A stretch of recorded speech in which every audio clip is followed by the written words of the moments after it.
Start. Hey guys, this is Saurabh. I'm just. Okay. So, can you give like two things that not give two things. I mean, sorry, cut. Motorola versus Samsung. Hey guys, this is Saurabh from AllAboutTechnologies and this is Ash from C4ETech Dhananjay from Dhananjay Bhosale channel. Okay. So today we'll do a Q&A with Ash and we'll ask him some questions that you guys have asked and also some questions that I have to ask him. I want to ask him. So let's start. So the first question is, which is your favorite budget smartphone right now except for iPhone XR? Damn it, I was about to say iPhone XR and get out of it. Okay, now I need to think because she basically killed my only option. Okay, jokes apart. Budget smartphone means what segment are you looking at? 10 to 12K. So someone on Instagram, he asked me like... So 10 to 12K, I would probably say Zenfone Max Pro is one option. Zenfone Max Pro. I haven't used the Realme 2 Pro. How much is that? 14. 14. Okay, so that isn't applicable.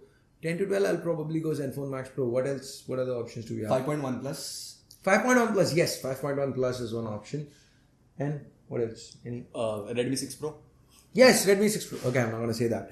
I would probably, it would be a toss-up between the Zenfone Max Pro and the 5.1 plus. One more device, like Infinix Note, the Android One phone. Note 5. Oh, yeah. Because we used it for a long period now. Like we are using since you posted the video, and the device is still running pretty good. I remember with Realme one, my device was not that snappy as compared to Infinix one, the Android one. Maybe most probably because of maybe software. So that's another good option. Yeah, the Infinix Note 5 was okay, but then I don't know how long the brand's going to support it. Correct, exactly. Which is, it's not a... They have promised that they'll support and they'll obviously give one But update. yeah, promise. But then... LED, Lyco. No, forget the TV, Lyco and all that. Just think, I'm just, hey, Moto G4 Plus users, where's your Oreo update? I just wanted to ask. You're a G4 Plus user? So that's Ashik Sheikh right there. Yeah. You want to pop in, say hi to the people? Come on. Maybe Come on, Come do it now. Come on. Just say hi. He's responsible for the all the camera work. Hey guys. So if there's something wrong, blame him. If you like it, then it's all on him. So anyway, that's one of the reasons why Infinix was like, it was okay. I did an unboxing and first impressions. I had some issues with it. Yeah. What didn't you like? The speaker was not working. Okay. The speaker was not working. It was like, I couldn't hear anything. I guess so. The Max Pro is going to be the winner. No, the 5.1 Plus is a decent alternative. What I like about the 5.1 Plus is it's like, it doesn't feel like a budget phone. Exactly. I mean, like I said in my review, right? If HMD Global had bought this to India like a year and a half back, I'm pretty sure they would have charged like 15-18K for this. But this phone just feels that much better. The 720p display is why the Zenfone Max Pro comes in. Yeah. So I would probably say if you care about the looks and you want assured updates, which Asus is also offering, but then HMD Global has the better track record. The crappy Nokia 3 got updates. Proper security patches, on-time updates. So if that could get it, the 5.1 Plus should, based on HMD Global track record. So if that's important, the 5.1 Plus, but then Zenfone Max Pro is full HD Plus, display and all that. So with Zenfone Max Pro, I like that you can install Gcam without unlocking the bootloader as well. Camera to API is not supported, but just by putting into fastboot and giving a command, you can enable camera to API. And then, because yesterday we were clicking selfies in low light, and I was like, which phone is this? Redmi Note 5 Pro? Then he said, no, I'm using Zenfone Max Pro with Gcam. I was like, the picture looked that good actually. But then once we were testing, but that's because that depends on APK. The images were that particular version. Yeah. Okay. So yeah, there you go. 2 options. So let's start with rapid fire now. I have a couple of questions and you don't have to be politically correct in answering them. You have to answer it. Okay. Whatever comes to my mind. mind. You will do that. Whatever comes to my mind. Yes, you will have to answer. So let's start. IGTV, what do you think? Good or bad? Just one word. Bad. J2 versus Moto G6 Plus, which one you will pick? Moto G6 Plus. Your favorite tech creator, TLD, MKBHD, Linus or Armando? Linus. Motorola versus Samsung?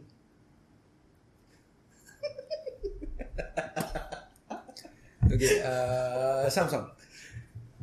Shooting versus editing, what do you like? Shooting. Vape versus Diet Coke versus biryani? Only one thing you can pick. Vape. Okay. So these were some of the rapid fire questions. And now let's jump to the next question. Yeah. So what, my next question is, what do you weigh, if you had to choose between two things, what will you prefer, processor or better build quality?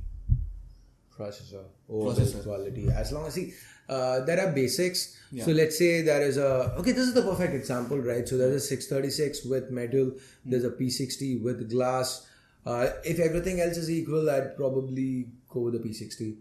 It also happens to be the better processor than the 636. 636, yeah. Okay, bad example. If the 636 had a glass build and the P60 had a metal build, or a 660 has a metal build, 636 has a glass build, then I'm going to leave it to the end users. But then me personally, I'd still go with the 660 because end of the day, the build wise, I could throw in a case on it. I could, put some skins on it or whatever, make it look better or do something or the other. But the processor is the processor. You can't really tinker with it. You can't do much about it. If it sucks, it sucks. 615. But then there is Let's an not advantage of launching a phone with not so good build quality is that you can sell cases, first party cases and skins, which will make you more money as compared to... Skins won't help in improving the build quality. No, it will as make it in- look good, but yeah, that's all. yeah. It protects you from the minor dings and Minor, scratches, right? yeah. Like if you look at my iPhone 10s Max right now, it's gotten a minor scratches on a couple of places. Yeah. And once I get my D-brand skin, hey D-brand, if you're watching, I'm promoting you on other channels now. Alright, so jokes apart, that's why I put skins on my phones. Generally, when we're not using a phone, especially once like the coverage is done, like the iPhone 10, once the coverage was done, it was skinned and left so that when we are moving phones around, we're not scratching it and stuff like that. So skins are okay if you want the phone to still feel sleek. But at the same time, change the look a little bit. Yeah. So. Okay, so what are the 3 things that you want every brand to do right? The 3 pillars. 3 things, 3 pillars, yeah. Hey MKBHD. Okay. 3 things I want brands to do right is... I guess this was India specific question. Yeah, India specifically in specific India. question, yeah. Well, I can generalize it overall with brands. The one thing I really don't want them to do, or rather what they shouldn't be doing, I'm not going to say be honest, because end of the day, honesty doesn't necessarily sell. You could have a great phone and you could say, hey, this is a great phone, but a camera is not that good, and people would go buy a phone that has a potato camera and brand still says it's awesome. Correct. Right? So marketing, I do understand marketing, but totally misleading marketing is something that I really find annoying, which I feel brands shouldn't do. Like for example, I will not name brands because that's not professional.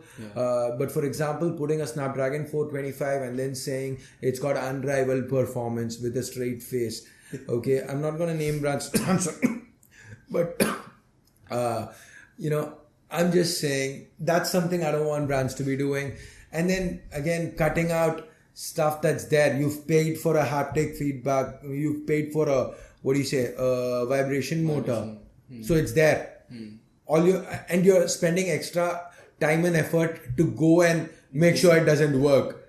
Save some money. Save those few seconds of coding for whoever is doing it, and not do it. That's the cutting down of features just to push another phone, push a higher priced phone.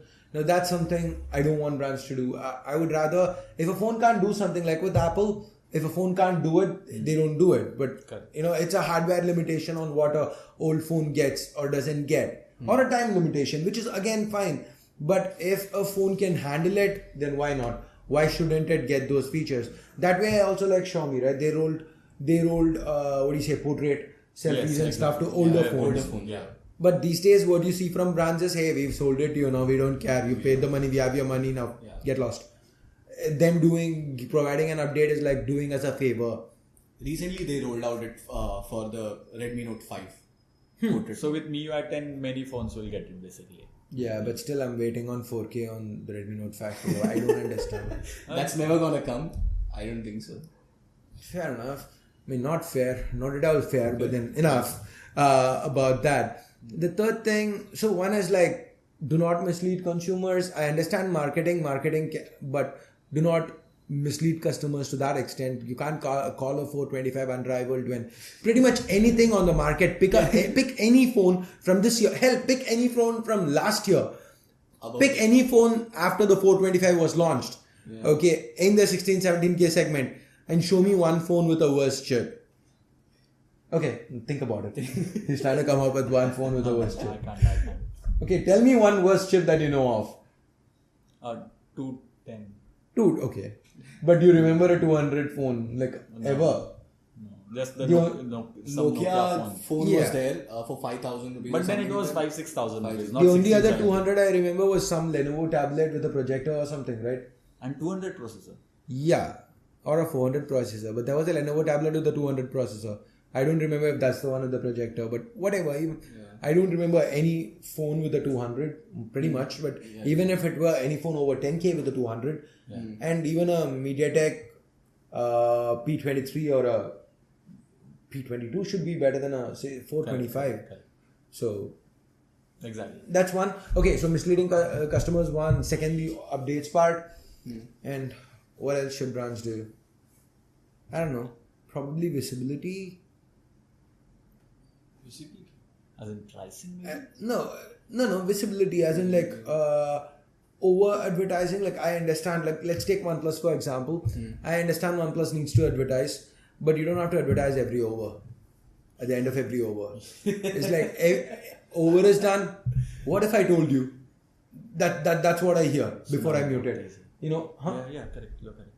You can do it like, I mean, that's basically wasting money because everybody knew it by that point. Yeah. It was a little bit of lesser advertising. Less is more at some points. Better. Less is better. Yes. That just takes me back to GionE. GionE had a phone where they like do more with less. Oh. GionE Live yeah. E6. That was my first launch of it, which is where I remember. So yeah, basically that's it. Do not mislead. Support your older phones. That's it. Actually, 2 is enough. The advertising thing was basically just bringing up for a number 3, but these 2 would be basically what I want. So this year, brands, like all the brands, they went with the notch. So that was the trend of 2018, you can call that. So what is the thing that you expect all the brands to do in 2019 So for all the budget phones? So 2018 they brought the notch. 2019 they'll remove the notch. What about the in-display fingerprint scanner? What do you think? Like it will On budget phones, I highly doubt it's gonna come in 2019. It will come, but maybe a little later because as of now, the cheapest phone with a in-display fingerprint scanner is what 25, 26, the Vivo V11 Pro. But barring that, for it to trickle down to like budget phones, by budget I'm assuming like 10K-ish. 10 to 15 or maybe like Redmi Note around 6 Pro, 7. 6 Pro doesn't have it, but maybe 7. Maybe 7 or something like that. Yeah, at the rate of Xiaomi's minor upgrades, I'm expecting like Redmi Note 8 or 8 Pro, or they might have a new 8. Maybe they'll replace the Pro with Max now. Redmi Note 8 Max. Okay, so we are done with the questions that are related to smartphones. Now let's move on to one last question, which is related to YouTube, basically, which might help creators who are just starting out or other creators. So, can you tell me three things that people who are just starting out with YouTube, like 3 things that they should follow or do to grow on YouTube? See guys, I really, this is a question I'm not going to really answer because I don't want to give you BS replies. Yeah. Okay, because end of the day, what works on YouTube isn't what you should be doing today. So there's a lot of complicated stuff over there. Yeah, the only thing I can tell today to people who are starting out on YouTube is to not look at it as a source of revenue. Do it because you are passionate about it. Okay, do videos because you want to do it, because at the end of the day, even if it doesn't work out, you've created something that you can be proud of. You know, that's one of the things I really liked about, again, I'm sorry to keep pulling somebody off camera in again and again, like Ashik Sheikh. I've known of his channel, which isn't even active right now, as per what he told me. But I've known more than a couple of years. I've known him for around 5 years now. Yeah. Okay, so the first time I saw him on Hangouts, he was like this. Yeah. So, and the reason I like those videos is because even at that point, he was doing stuff that he was passionate about. It wasn't about drawing in more viewers or something, but the same way today, though he's not doing it full time, he can still be proud of the fact that he came up with content that he wanted to create. That's the bell going on outside. Yeah, if you have not clicked the bell icon, just click it. Hey, that's placement. Nice. Okay, so that's pretty much it for this video. If you have not seen the first part, just go on to his channel, Dhananjay Bhosale. I'll leave the link in the description box, or you can check it out. It will be there in the I button. And if you have not subscribed to Ash's channel, then I don't know what you're doing. You should definitely subscribe to his channel. I'm sure you are already subscribed to his channel, but still, I'm doing a formality. He already did traffic to subscribe to Dhananjay's channel as well. Yeah, he makes some amazing videos, so please do. And yeah, guys, thank you for watching. And if you give this video a like, subscribe, turn on notifications, click that bell icon, bell icon. We actually made that guy come and ring the bell. Not really, but still, if you believe coincidences, or rather if you believe in fate, go ahead, click the bell icon right now. That's it. Thanks a lot for watching. Bye. Bye now. You guys have a great day. Bye now.